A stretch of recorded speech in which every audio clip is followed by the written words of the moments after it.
Hey everybody, I'm out of my, like, I'm totally sick, but this is a special occasion, I guess. Is anybody there?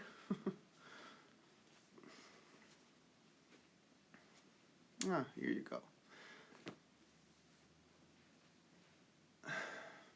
Hi everybody. So, first of all, I mean, this is an exceptional live stream right now. I'm so sick, guys. I'm on antibiotics, but we're gonna do this for Carl, right? One of my ears is like blocked. I have a little cotton thing in here because I have an ear infection that goes through the throat, and I'm just like everything is congested. So, hi everybody.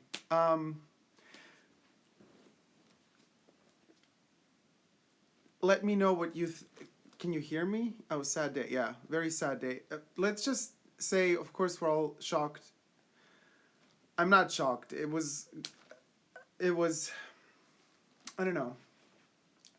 It was bound to happen. You know, it was just a matter of time, and I was psychologically ready for quite some time now. So for me, um, yeah, Melly, I'm sick again. Yes, this, but my doctor prescribed antibiotics, so now it's like.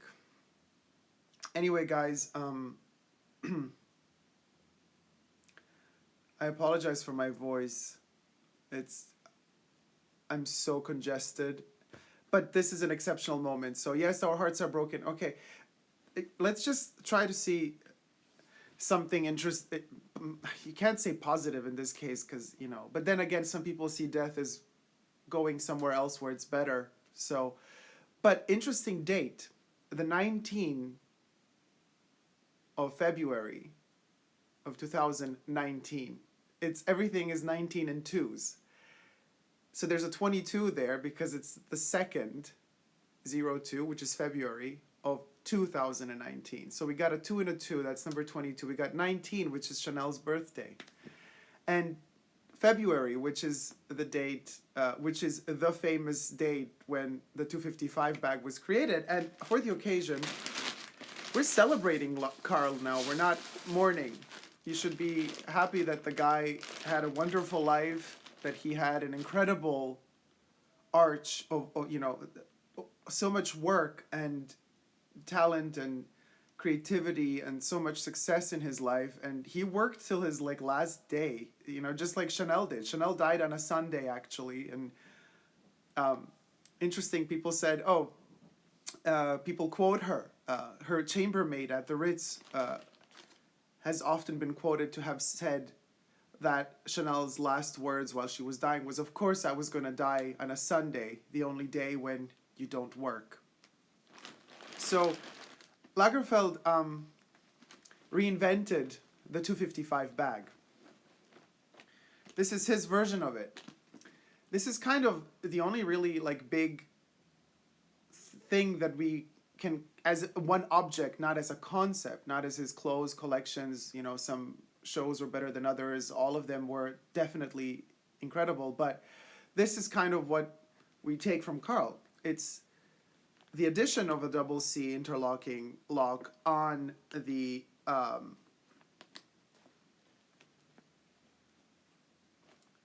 double flap, which we now call the Timeless Classic.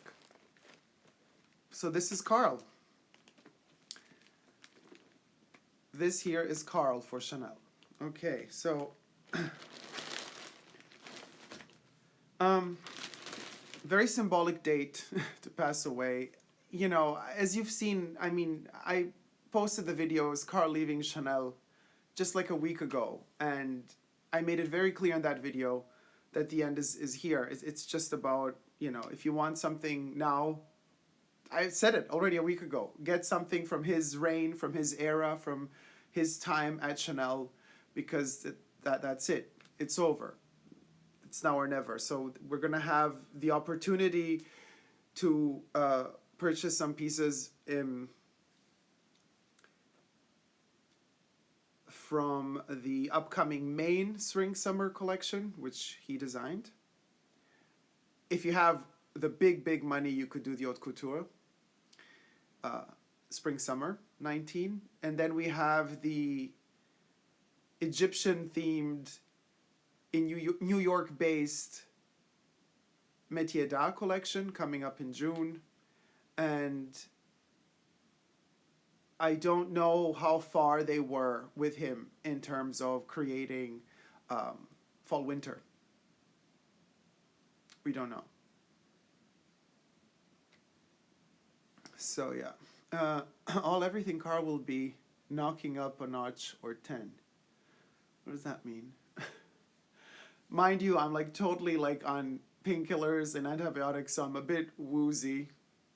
Who'll be the new creative director? I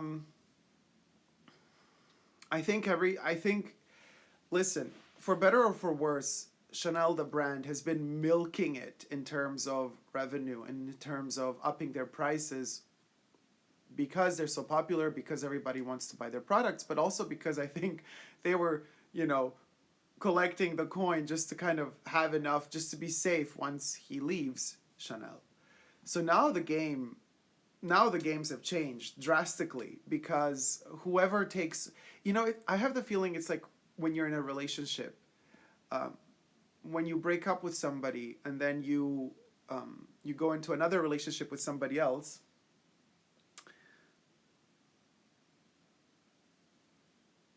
then you usually have like the in-between partner, like somebody you're just with, somebody that you kind of hang out with, but it doesn't turn out to be the love of your life until you then don't go to the third person, which then turns out to be the partner. So what does this mean? This means that similar, after Chanel herself passed away in 1971, somebody else took over, and then Lagerfeld came in 1983. So we have more than a decade of kind of a sort of a foggy instance for the House of Chanel until then. Thank you. Yeah, yeah, I was the first person you thought of when Lagerfeld died. Listen, guys, I actually have to do this live stream now because to address all the issues, I'm overwhelmed because the amount of direct message, the DMs are just like ding, ding, ding, ding, ding, ding, they're kicking in. I can't read through all of them. So I just went live and I'm going to check the DMs later after I take a nap because I have to process all of this. And then I'm also going to get to all of your comments. But so it's going to be, as I said, after Coco died, it took over 10 years for somebody like Lagerfeld to arrive and then bring the brand back to life. The problem right now, really technically, as I see it, is we're living in an age where fashion business and the fashion market is so imploding, it's like in itself, that all of the designers out there that are working for all of these brands, they have built a name for themselves, but it's like calling some Instagram influencer to take over your Instagram profile for a day. Brands kind of do that. I don't know if they still do that, but they used to do that, which is ridiculous. But it's kind of like calling in a designer, a famous designer, to design for your maison, for your house. It means nothing anymore nowadays, You either kind of, which is the case of Alessandro Michele, you take somebody internally, somebody who's been an intern, somebody who's been like working, climbing the ranks slowly, took them decades to get there, and you put them in a certain position and you let them then have creative direction, which could be the case of the lady that's been working with Karl Lagerfeld for all these years, 10, 20 years, over 20 years, 30 years, at Chanel. And she came out at the end of the Haute Couture show, so she might take over for now. But I don't think that she has that presence that Alessandro Michele has for Gucci. Now, forget about the fact that if we like Gucci or not today. That's irrelevant. We're just talking about strategies, how a brand could move on from here. So they could either hire somebody from internal, like no famous designer from outside, and let them work their magic, but I don't see anybody with a lot of character at Chanel at the moment that could do that. So if they do hire somebody internally, it would be just for a transitional phase and period, and then they're going to find some, unfortunately, they're going to go for some famous designer, you know. They're going to go with the Riccardo Tisci of the moment, whoever that may be. Who I would see at Chanel, Chanel, call me. I would see me at Chanel for sure, because I don't think there's anybody out there who would like live that DNA as. I already have in my head at least 10 shows programmed, ready, set, ready to go. But that's, you know, I don't have. The fashion world is a big snob, so, you know, I have not worked in the field directly in the ateliers, so I don't have that experience, you know. I have complete director experience and styling, drawing, designing, for sure.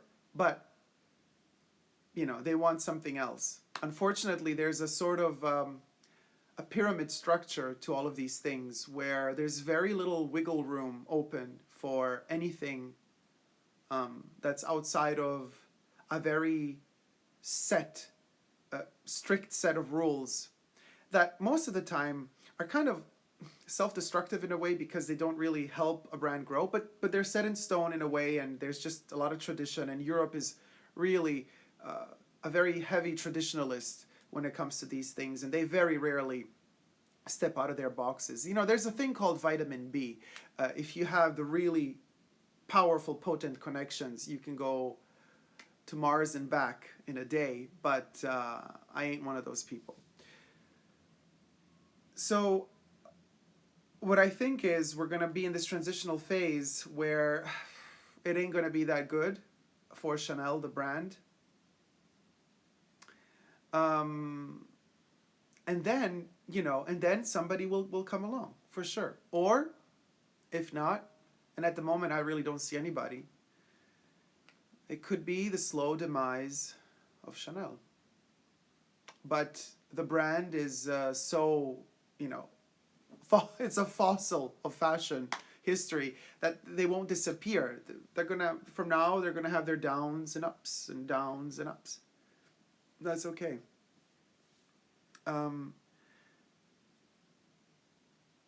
You know, there have been these rumors that, you know, Lagerfeld back in the day dated Jeremy Scott, and back in the day he would say that the only successor he would see to Chanel would be Jeremy.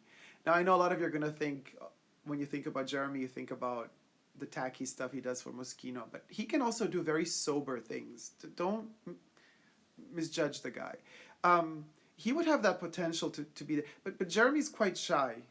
You need a character who can stand up to the occasion and actually really deliver in interviews and give these statements without, you know, like, what's the new, you know, I remember one of the quotes of Lagerfeld that I actually like the most, which is in one of the recent fashion shows, after one of the recent fashion shows, Chanel fashion shows. He said, I think it was after the robot, the kind of computer, what was it, Spring Summer 17? The robot and computer kind of stage set. So after that, he said, or was it after Spring Summer 13 with all the wind machines? I don't know. But anyway, so this is what he said. He said, you know, the way I envision Chanel, I'm just paraphrasing here, it's not his exact words, but he said something in this direction. He said that all of the designers and the brands out there that are copying Chanel, and he says all of them are, more or less, they look more like Chanel than how Chanel looks like today. With that, what he wants to say, with a very determined voice, very, you know, how he can be in interviews, or how he always was in interviews, he merely stated in a very nonchalant but arrogant way that he's beyond. He has brought Chanel to a next level. Further, you know, what he is doing for Chanel now is what Coco would have done were she alive. She would not look to the past, but she would always look to the future. And this is a funny thing to say, because while you're looking to the future, so you're stating, at the same time you're actually taking reference from all of her classic iconic themes, such as the camellias, such as the chains, such as the matelassé kilted leather, or just the matelassé pattern, the jersey fabric, the little black dress. You know, these are all aesthetical DNA elements of a DNA that he did not alter or change. He would just reutilize them, reinvent them just slightly, but he would maintain them. And that was the genius, because he did not delete them. Lagerfeld was one of those designers that did not change the font of the logo of the brand, you know, which is something we see today. Everybody's doing it. The second Tisci arrives at Burberry, he messes up completely the brand by kind of changing the logo, you know. Raf Simons goes to Calvin Klein, and the first thing he does to, you know, lifts his leg, pees on the wall to mark his territory, and there you go, he changes the logo. Well, Raf left Calvin Klein. Well, what do you know? Hedi Slimane goes to Yves Saint Laurent. The first thing he does is he changes the font of the logo, he changes the logo, because all of these designers, they're very well aware of the fact that they're going to be in these design houses for a very limited period of time, and they just want to leave a mark as much as they can, because they know that through their fashion and through their designing, they're not going to be capable of leaving a mark. So at least people in the future, so they hope, will recognize their designs for that brand, because they're going to see the logo with a specific font from that period. Now, granted, I don't know if Saint Laurent changed again when Hedi left, if they changed the font, but it's all ridiculous, you know. If you have an iconic logo, if you have an iconic design, just keep it, maintain it. And Lagerfeld was very clever to keep that. And Chanel is one of the most beautiful logos out there. I mean, you know, the double C, which we have here. But not just the double C, the actual spelling and the font of Chanel is just so beautiful. And look, oh, so cute. He actually drew this himself. Oh, this is kind of now heartbreaking if you think of it. The little pouch for the classic bags. And you lift it, and he drew Coco, and then he signed it. So it's kind of fascinating that he would put his signature underneath hers. I mean, you don't really need it. This is a Chanel bag, but ego. There's an ego there. He makes it very clear that you're purchasing also Lagerfeld product, even though it's Chanel. Now, in his case, after decades and decades of doing it and making Chanel as big as it is, he's allowed to do it. I don't mind this. You know, if however I were to see Hedi Slimane, you know, arrive at Chanel and then like drawing his own version of the pouch and then writing Hedi Slimane underneath a hand-drawn portrait of Coco, I would be like, boo, no. No, you got to learn your place. You know, this is not your place. you can't put your name and just pee on that product and mark your territory that way. That doesn't work. Lagerfeld, different story. He deserved it. He earned it. He earned it. You know, he worked a lot, constantly.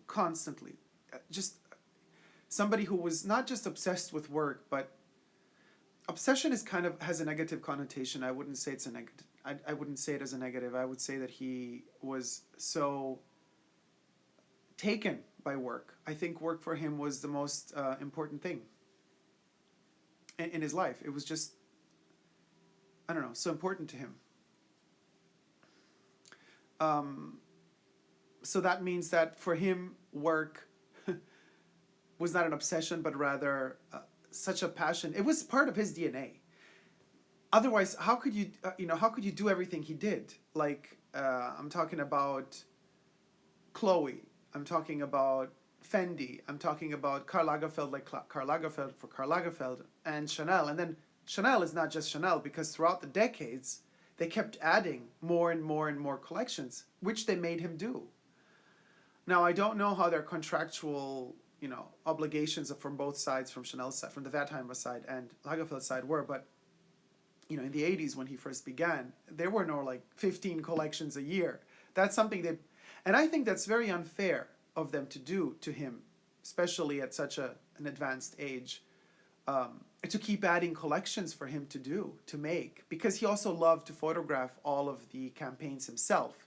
Helmut Newton used to do, in the beginning of Lagerfeld's period. So from 1983, there was a couple of Helmut Newton campaigns, but then pretty soon, on a couple of years later, Lagerfeld took over and started shooting all of the campaigns. So not only did he, you know, draw, style, and design the collections, but he would also photograph them afterwards on the models, not just in the studio, but also they would also travel to various settings. There's a wonderful 90s, there's several 90s collections that are amazingly photographed in the lookbooks.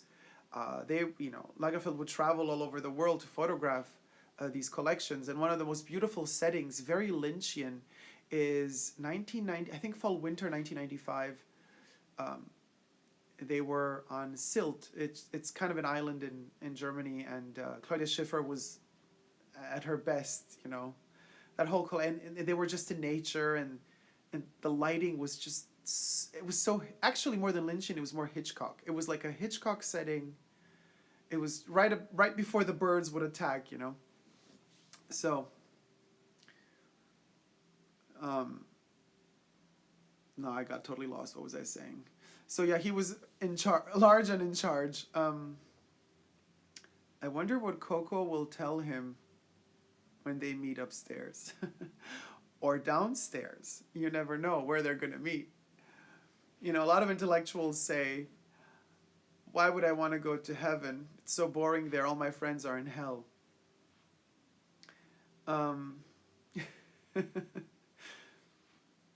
Yeah. Yeah, it's a sad day. Hi, Cadell. How's it going?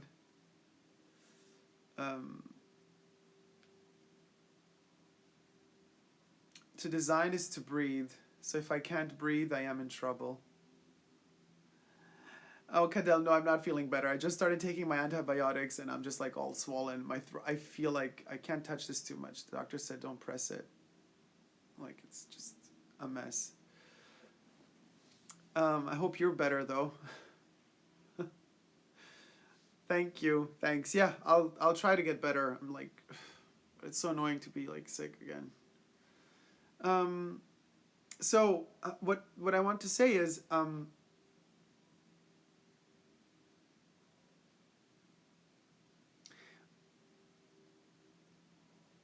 we should mourn the passing of special people, for sure. But I also think in this moment, we should also take the opportunity to acknowledge what we still have. First of all, what Lagerfeld, I'm talking for Chanel because Fendi is a different issue.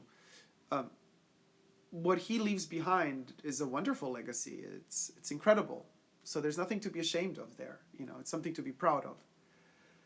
But he is gone. So from this moment forth, what happens? And you know, I celebrate who's still alive, and they're all hanging by a loose thread.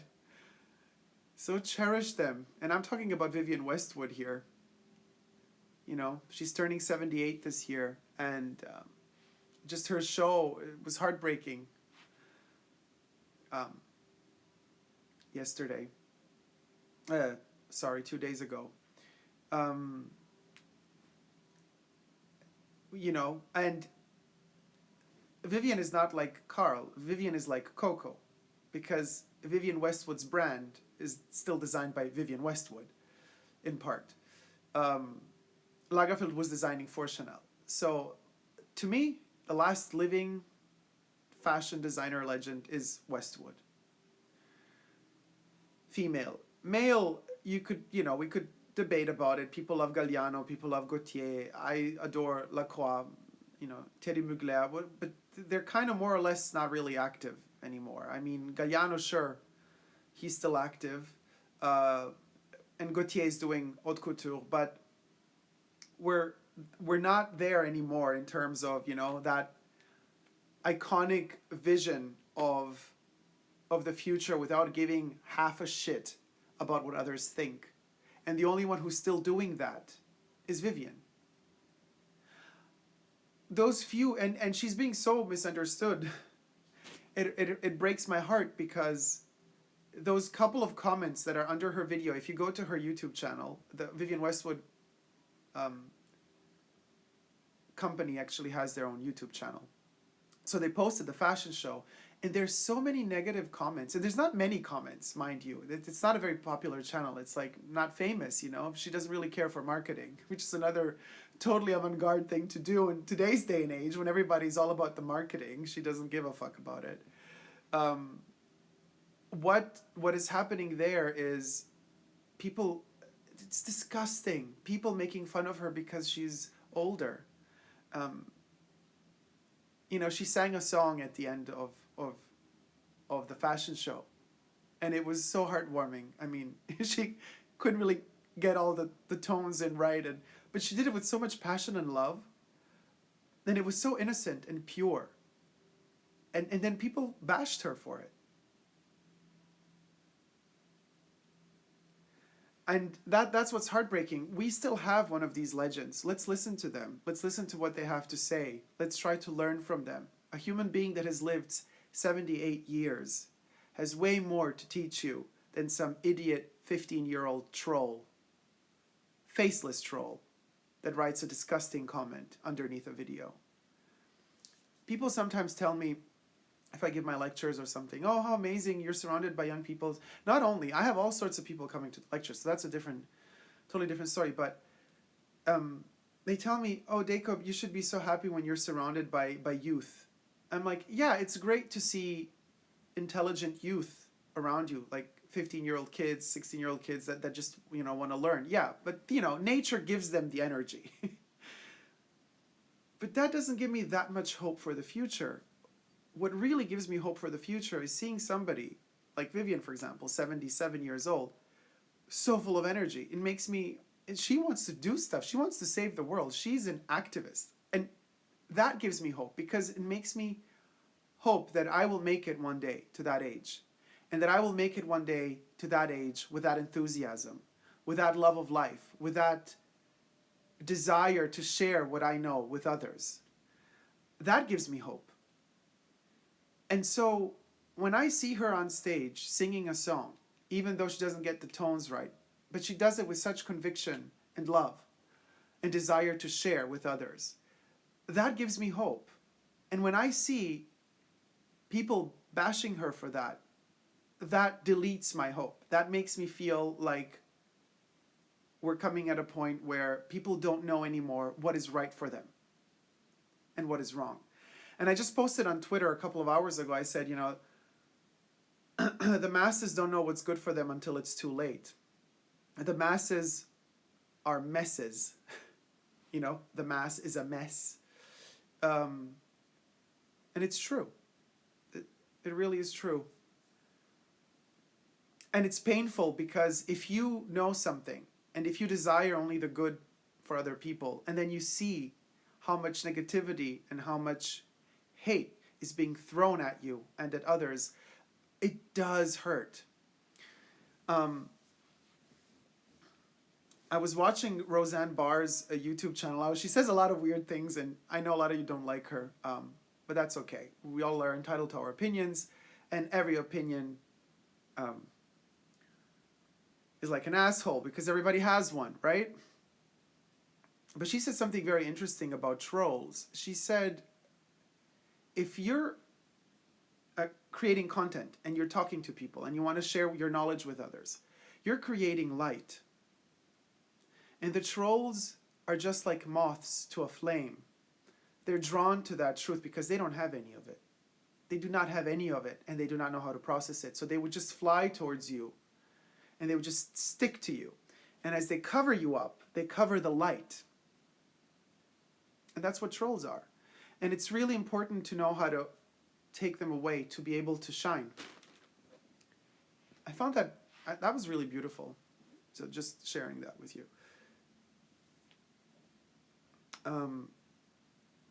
So keep shining your lights, guys. And we have to take this opportunity really to understand that this king of fashion is dead. But, you know, the king is dead, long live the king.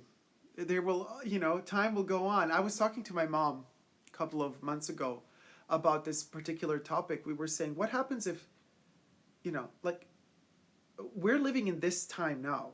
Our lives are limited. We will be gone sooner or later, too. And then what? The brand Chanel will still, I mean, as long as humanity exists, Chanel will still exist in 200 years, 300 years. We don't know what's going to come next. That's why we have to enjoy the moment. And enjoying the moment really goes beyond this kind of hippie concept of carpe diem, you know, capturing the moment. Enjoying the moment also means swallowing that pain that life throws at us. And it also means taking it up, absorbing it, chewing it, swallowing it, as painful as it is to swallow, and living it. And then processing that means that you are a healthy human being, because it means you're capable of understanding that you can't always be on a high. Because you know, if you're on a high, there's a downer coming sooner or later, and it's going to be brutal. Healthy way of living is a balanced acceptance of pleasure and pain. There cannot be pleasure without pain. If you only ever knew pleasure, then you never knew pleasure, because you can only feel pleasure if you felt the opposite of pleasure, which is pain. So a moment like this one, where such a major personality and creative visionary dies, it leaves a big pain and hole. But that hole can be filled, and that pain can be utilized and must be utilized, because for those of us who are still alive, we are left with that pain. He has moved on. He's somewhere else now, but we are left with that pain. So we have to process it, whether we like to or not, whether we want to or not. That's what's given to us.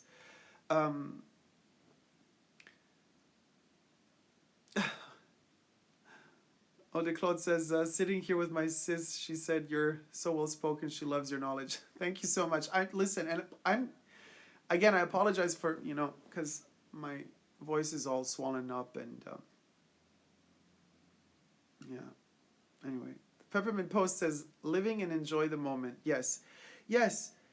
And this might sound really strange to some people if I say, also enjoy this moment now. Yeah, we're mourning. Yes, a person passed away, but there's so much to celebrate about their life, about what they did and what they achieved. So let's call it for what it is. He had a good run. He had a good life. He had really a good time spent on this earth and delivered so much. And it's good. It's really good, It was his time, and, it's not like his life was cut short at the age of 10, and then we never get to see what he had to offer. This is a different situation. So Marissa says, Dacob, I love your videos and insights. If I were to buy, oh, here we go with the buying, a product from the final collections, what should I buy? Carl was wonderful. He had a great time on Earth. Well, Marissa, this is the thing. If you want something really Lagerfeld, you have to spill out $100,000, $200,000 and buy yourself an haute couture dress, because that's where most of him is in. It's in the haute couture, in the high fashion. Otherwise, he's the one who created kind of this version of the 255. He created the timeless classic double flap, but this is something that will exist even after him. This is a bag that they're going to keep in his honor. Well, for now. I don't know how long, but they're probably going to keep it in his honor because it's still a bestseller. So, but this is a little bit not really very personal Lagerfeld, because it's not a seasonal piece. It's a timeless classic. So, but there's no rush to get it unless they don't up the price again. I wonder what Chanel is going to do now, actually. Now that he has passed away, will Chanel up their prices like immediately? Will the next collection that's arriving now in March, which is spring summer 19, will they up the price of that collection, or will they, because this is where the brand This is where brand separates itself from an artistic director. Lagerfeld did not, choose the pricing. That's what they do internally. And I wonder if Chanel is going to show some poise and grace in this situation, or if they're going to go all bitch greedy. If they're going to show their full greed potential and up those prices another 30-40%, or if they're just going to keep the prices the same. What is going to happen now? I'm very curious to see what's going to happen in March, because that's when we're going to know a lot more. Yeah, Emilio says people are going to buy a lot after his death. Yes, but of course they will. Of course they will. I warned you a week ago. You had 1 week time, guys. Now it's already too late. They might just up the prices tomorrow. You know what I mean? Daniel says, or the prices have to drop. I don't know. Yeah, has Virginie... I don't know if Virginie has been confirmed as his replacement, but I think for now, yes. She came out alone at the Haute Couture show, so Virginie's probably going to be his successor for now. But the tragedy of this entire thing, the only tragic thing is that Pharrell Williams gets to design his own capsule collection for Chanel. Like, nobody got to do that ever before, and this guy gets to do it this summer. Pharrell effing Williams designing for Chanel. Like, this, I do not know how Lagerfeld and him met. I do not know when Chanel started to allow this person to just ruin Chanel. I think if I were to come to Chanel, first person to go, Pharrell. out the door. No more clothes from us. Nothing. Out. No. Pharrell, girl, dedicate some time trying to make some good new music instead of pushing your finger where it doesn't belong into all of these fashion brands. Really, so annoying. Yes, it's a joke. Yeah, yes, Hannah, it is a joke that he gets to design a capsule collection. Really, I can't. Just don't get me even started on this. Let's just think about the positive now. Yeah, so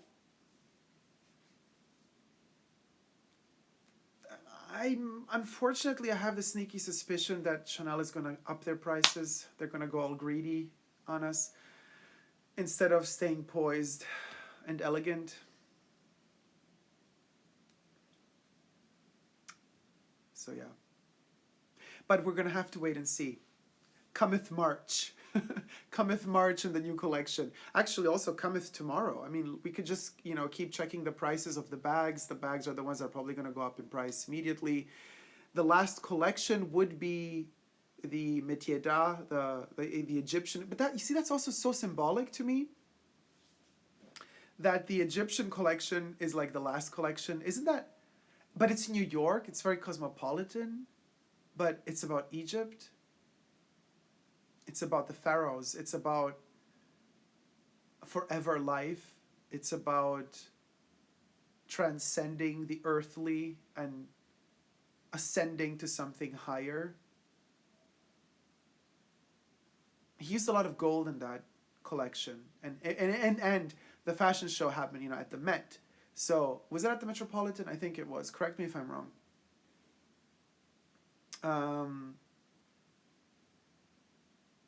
That whole catwalk was kind of a sort of an ascension, isn't? Now everything has a much more intense symbology now that it's actually happened, and it's incredible to think about it. Again, I repeat, I'm sure he already designed. I mean, they're already in preparations. The last, in March, he designed the fall/winter 19 collection, so the kind of the last fashion show of his own making will happen in March during Fashion Week. So I wonder what we're going to see, how the setting will be.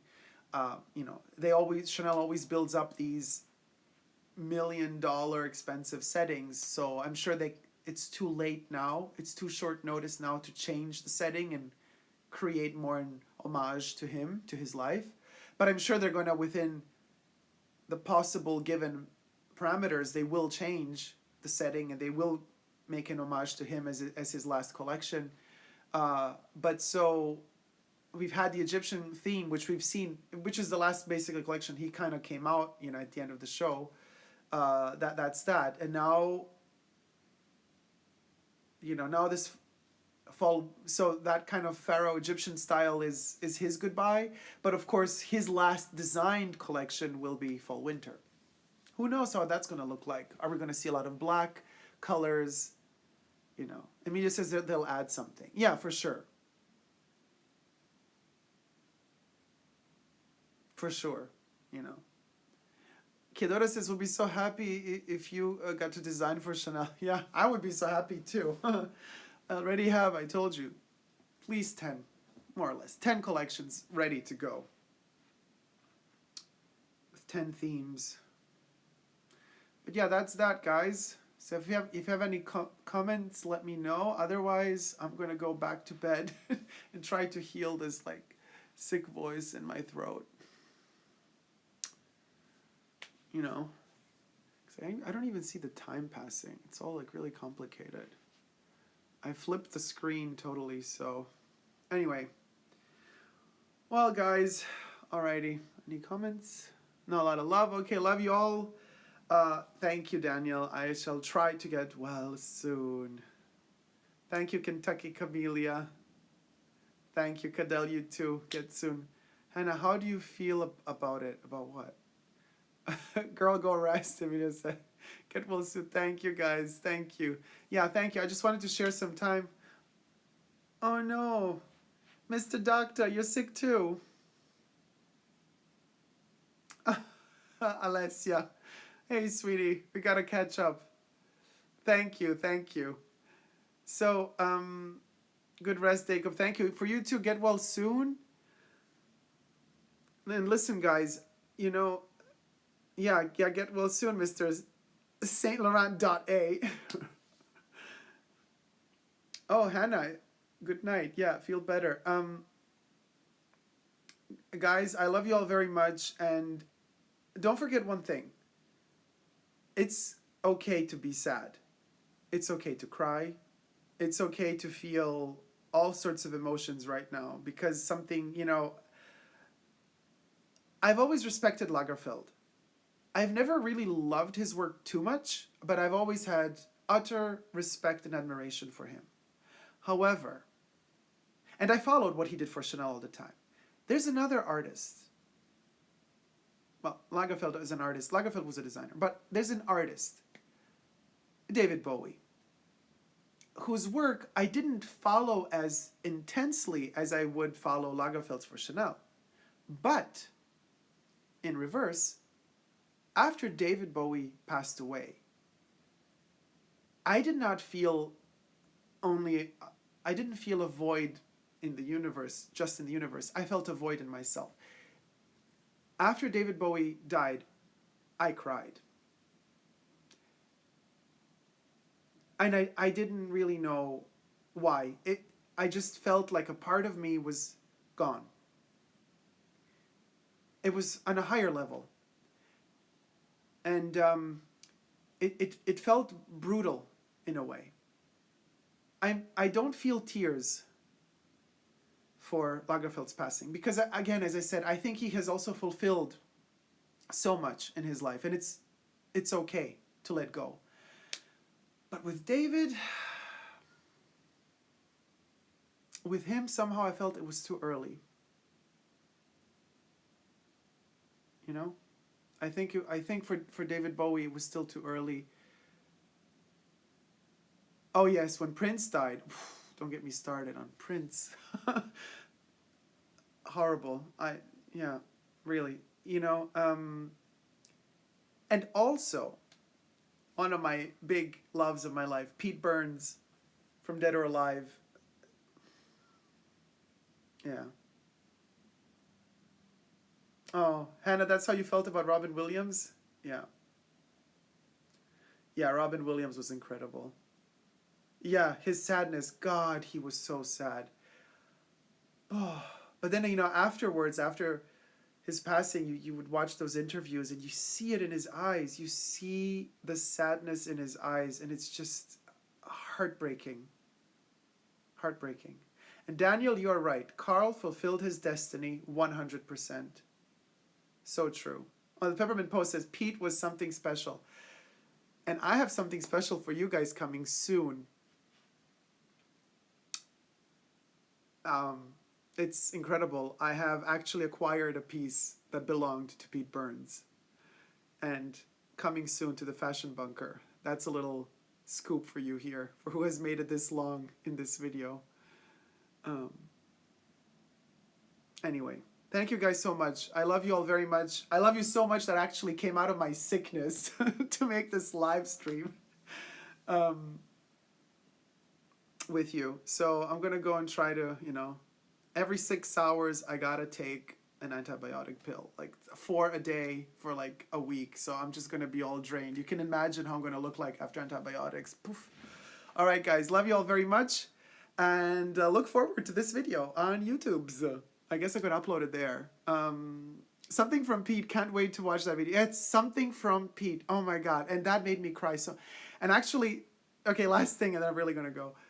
This piece from Pete Burns, I cried. So when it arrived and I opened it, and it smelled like cigarettes because he loved to smoke, and it just broke my heart. Okay, I'm not going to cry now because this is just insane. Okay, love you all so much. See you soon. Take care. Bye. Never give up on love. Bye.